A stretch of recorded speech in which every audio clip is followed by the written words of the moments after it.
Salam alaikum les petits loulous. Vous allez bien? Me revoici. Tu es impatient de connaître la suite? Alors écoute.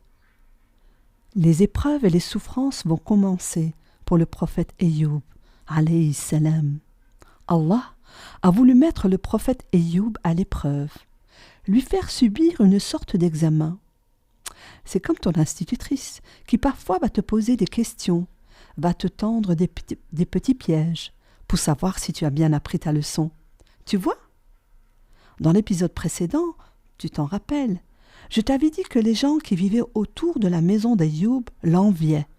Ils auraient voulu avoir les mêmes richesses que lui. Pourquoi lui et pourquoi pas eux? Se disait-il.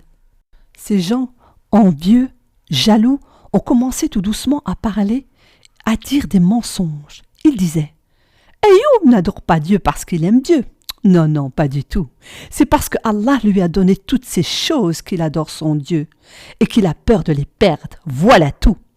Attendez de le voir si un jour il va perdre ses terres, ses troupeaux. Alors on verra si Ayoub va adorer son Seigneur. » Quelle méchanceté! Ces rumeurs, ces mensonges qu'on disait sur lui n'atteignaient pas le prophète, alayhi salam. Il n'écoutait pas et continuait à adorer Dieu. Peu à peu, les bêtes des troupeaux commençaient à mourir, une après l'autre. Il ne lui restait plus de troupeaux. Mais Ayoub était patient. Il ne se dit pas pourquoi cela m'arrive, pourquoi Allah m'abandonne. Non, il est patient, il est endurant et il supporte avec foi toutes ces difficultés. Puis, le prophète Ayoub a dû vendre ses terres, les champs, pour faire vivre sa famille et les employés qui travaillaient pour lui. Quelle tristesse! Les gens, toujours les mêmes, chuchotaient. Si le Dieu de Ayoub existait, il aurait sans doute empêché tout cela. Ha ha ha! Dieu n'existe pas! Ayoub mérite bien ce qui lui arrive. Mais Ayoub avait toujours la foi en Allah. Il se rappelait de cette parole. J'éprouverai le meilleur d'entre vous. Même le meilleur d'entre vous devra affronter des difficultés, des peines, des souffrances. Très vite, ses employés le quittèrent. Il ne voulait plus rester auprès d'un homme qui n'avait plus d'argent et ne pouvait plus les payer. Ayoub, le prophète riche, se trouva ruiné, pauvre. Mais il ne se révolta pas, il ne se mit pas en colère, il était patient, il était croyant et sa foi ne diminua pas. Les gens se réjouissaient. Ha ha ha! Ayoub mérite ses malheurs, il était trop riche, ce qu'il nous donnait, ce n'était pas suffisant. Puis un jour, la maladie vint frapper un de ses enfants. C'était une maladie contagieuse. Elle toucha tous les enfants. Les 14 enfants d'Ayoub et de Rahma moururent. Quelle tristesse! Ayoub et Rahma étaient tristes. Ils pleurèrent longtemps. Mais Ayoub le prophète resta debout avec son épouse. Ils étaient patients et remerciaient toujours Allah.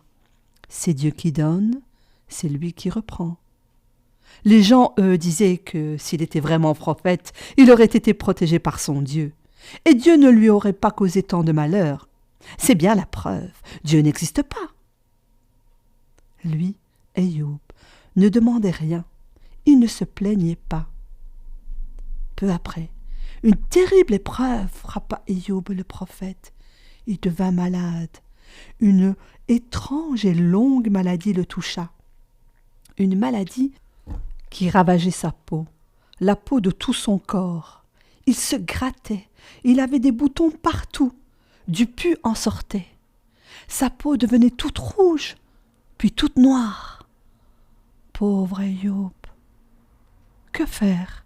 Il ne se plaignait pas, il acceptait son sort, sans rien dire, et il disait « Alhamdulillah, Alhamdulillah ». Et vous savez, à l'époque, il n'y avait pas de médecin, pas de médicaments. Tout le monde s'éloignait de lui. Tous ses amis, ses parents l'ont quitté. Ils avaient peur d'être contaminés, comme pour le coronavirus. Ayoub était devenu pitoyable. Seule sa femme Rahma est restée auprès de lui, le soignait, lui apportait de la nourriture qu'elle mendiait dans le village. Quelle bonne épouse, quelle grande dame! Elle aussi était patiente et ne se plaignait pas. Elle ne disait pas « Oh, j'en ai assez, hein, j'en ai marre, je vais te quitter !» Non, elle supportait les épreuves avec Ayoub. Ayoub n'avait plus que son cœur, ses yeux et sa langue pour invoquer Dieu, la ilaha illallah, pour le remercier en disant toujours Alhamdulillah wa shukru lillah. Ayoub et Rahma ont dû vendre leur maison. Les gens ne voulaient plus qu'il reste parmi eux. « Allez-vous-en, vous êtes malade et c'est contagieux, nous avons peur pour nous et nos enfants. » Ils se réfugièrent sous une tente, loin, aux abords de la ville. Ayoub le prophète avait mal, il souffrait. Il était devenu vieux et s'affaiblissait de jour en jour. Un jour, son épouse, n'ayant plus rien pour les nourrir, tous deux, décida de travailler comme femme de ménage chez les gens. Mais ces personnes aussi ne voulaient plus que Rahma fasse le ménage chez elle. Elle disait « Toi aussi tu es contagieuse, tu as la maladie de ton mari. Va-t'en, tu vas tous nous rendre malades !» Elle s'éloigna et vint rejoindre son mari sous la tente. Cette épreuve dura de longues années. Un jour, Rahma était fatiguée, épuisée de chercher des moyens pour se nourrir. Elle éclata en sanglots. « Je n'en peux plus, je suis épuisée, fatiguée. Pourquoi ne demandes-tu pas à Allah de te guérir? Tu es son prophète, son envoyé. Demande-lui d'arrêter ses souffrances, de te rendre la santé. Il t'exaucera sûrement, il t'écoutera. » Ayoub le prophète refusa en lui disant « Combien de temps avons-nous vécu dans l'aisance, dans la richesse ?» Elle lui répondit « 18 années. » « Et combien de temps sommes-nous dans les difficultés ?»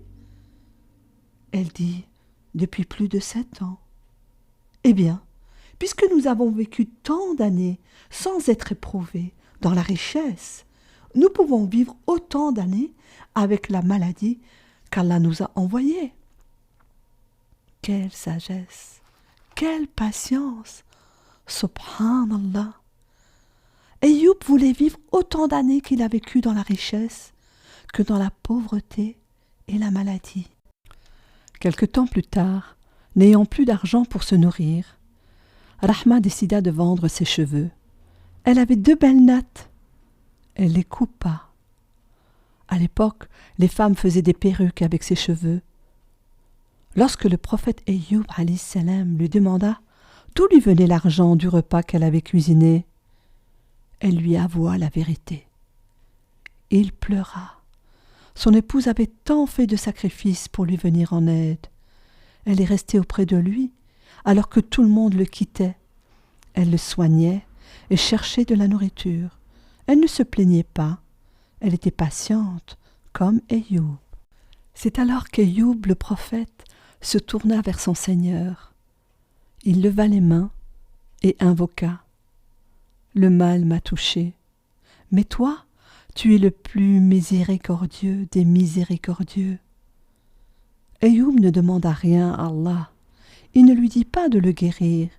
Il ne lui demande pas de changer son état. Il est le prophète de Dieu, son serviteur. Allah entendit cette dua et sur-le-champ décida de cesser l'épreuve de son prophète. La miséricorde fut accordée. Allah dit « Nous avons entendu sa voix. Nous l'avons délivré du fardeau qui pesait sur lui. » Et là, tout à coup, le miracle s'est accompli. Allah, subhanahu wa ta'ala, ordonna à Ayoub de frapper la terre à l'aide de son pied. Et tu sais ce qui va arriver? Un jet d'eau va jaillir, une eau fraîche, douce, claire. Et Dieu va demander à son prophète de se laver avec cette eau, de la boire. Le verset 38 de la sourate Sad rappelle cette histoire. Frappe la terre de ton pied pour te laver, et voici de quoi boire. Ayoub le prophète s'agenouilla, but de cette eau fraîche, et lava toutes les parties de son corps atteintes par la maladie. Et incroyable, tous les boutons, tout le pus, toutes les plaies ont disparu, d'un coup. La peau de Ayyub alayhi salam est redevenue éclatante, claire, comme si la maladie n'avait jamais existé. Subhanallah. Ayyub alayhi salam se prosterna en remerciant Dieu de lui avoir redonné la santé. En plus, Allah lui a promis qu'il retrouvait toute ses terres, ses animaux, sa maison, ses enfants. Quel miracle! Rahma, l'épouse d'Ayyub, s'était absentée. Lorsqu'elle revint, elle demanda à un jeune homme beau et fort qui se tenait là, « Dis-moi, n'as-tu pas vu un vieillard, très malade, qui était encore ici il y a peu de temps ?» Le jeune homme lui répondit, « Mais ne me reconnais-tu pas, chère épouse? Mais c'est moi, ton mari Ayyub. » Rahma n'en crut pas ses yeux. Ayyub la prit dans ses bras. Elle pleura longtemps. Tous deux remercièrent Dieu de son infinie miséricorde et vécurent longtemps sur leur terre fertile, avec leurs animaux et leurs nouveaux enfants. Quelle belle histoire! Je crois que maintenant, avec ta petite loupe du cœur, tu as compris que ce sont la patience et la sagesse qui ont été les grandes qualités du prophète Ayyub, alayhi salam.